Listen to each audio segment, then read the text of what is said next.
Ça, c'est des choses que vous devriez tous avoir déjà vues. Ici, on va parler des angles. Souvent, vous allez voir quand on va vous montrer des problèmes qui demandent des démonstrations, là, soit la plupart des problèmes qui sont dans le chapitre 2, que vous pouvez trouver au chapitre 2, dans la série d'exercices. Ben, souvent, il va y avoir des formes qui font pas partie comme des formules qu'on avait. Mais il y a quand même de l'information qui va pouvoir nous être donnée sur des angles. Peut-être qu'il va y avoir des côtés parallèles. Ça va nous donner certaines informations sur la valeur des angles. Donc, des angles adjacents, c'est des angles qui ont le même sommet. Donc, par exemple, l'angle 7 et l'angle 6, ou l'angle 6 et le 5, ici, ou le 4 et le 1, ainsi de suite. Donc, c'est essentiellement deux angles collés ensemble qui partent du même sommet. Des angles complémentaires, c'est des angles dont la somme est égale à 90 degrés. Par exemple, le 7 et le 6, on voit que la somme est égale à 90 degrés. Pas bien clair que je viens de noter ici, mais c'est écrit à côté, donc vous pourrez y faire référence. Des angles supplémentaires, c'est des angles dont la somme est égale à 180 degrés. Donc, tout angle qui est formé par un côté droit puis des angles vont être des angles supplémentaires. Ça, c'est quelque chose que vous allez devoir utiliser souvent. Par exemple, si je vous donne un triangle ici, puis là, vous avez un parallélogramme là, puis je vous dis que celui-là vaut 35, ben, ça va être possible de trouver la mesure de celui-ci pour aller trouver des mesures dans votre parallélogramme. À partir du fait que deux angles qui sont formés par une droite, qui vont donner vont toujours avoir la somme égale à 180. On appelle ça des angles supplémentaires.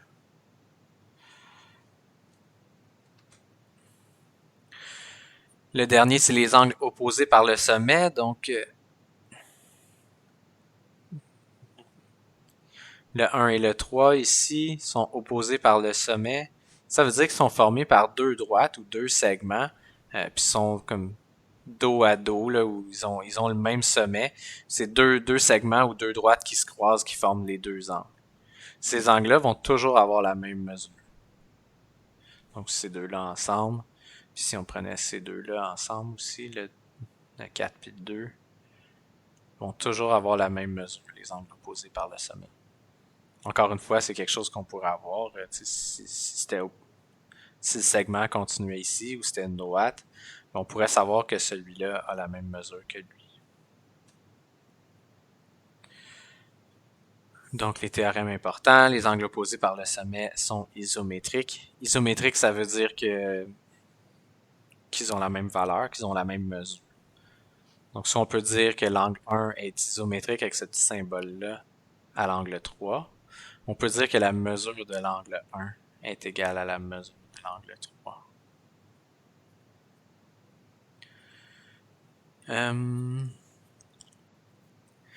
Les angles alternes internes. Est-ce que vous vous souvenez de ça, les angles alternes internes, alternes externes et correspondants? Non, je m'en souviens pas. Donc, des angles alternes internes, puis vont être, si on a par exemple deux segments, puis ils sont croisés comme ça, donc les alternes internes vont être chaque bord de la séquente, la séquente qui est commune à deux droites. Puis ils vont donc c'est ceux qui sont de chaque bord.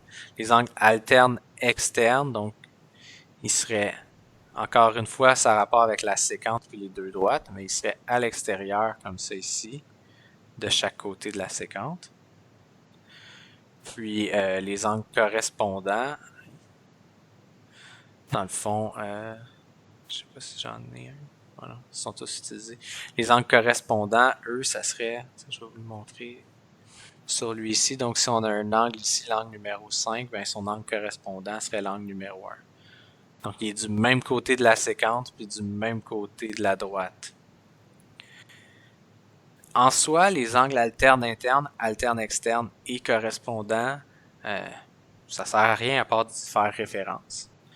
Mais, Si les droites sont parallèles, donc les droites qui la forment, par exemple ici la D2 et la D1 sont parallèles, puis ils ont une séquente qui la croise, alors on sait que les angles alternes-internes, les angles alternes-internes et les angles correspondants vont tous être isométriques, donc ils vont avoir la même mesure.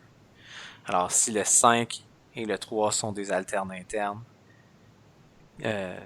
générés par deux droites coupées par une séquente, on sait qu'ils vont avoir la même mesure. Il existe aussi une réciproque à ça. Donc si des alternes internes, ou ça serait la même chose avec les alternes externes, sont isométriques,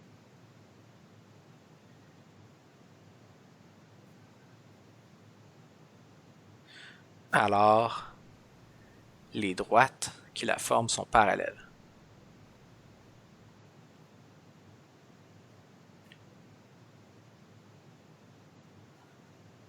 Qui les forment.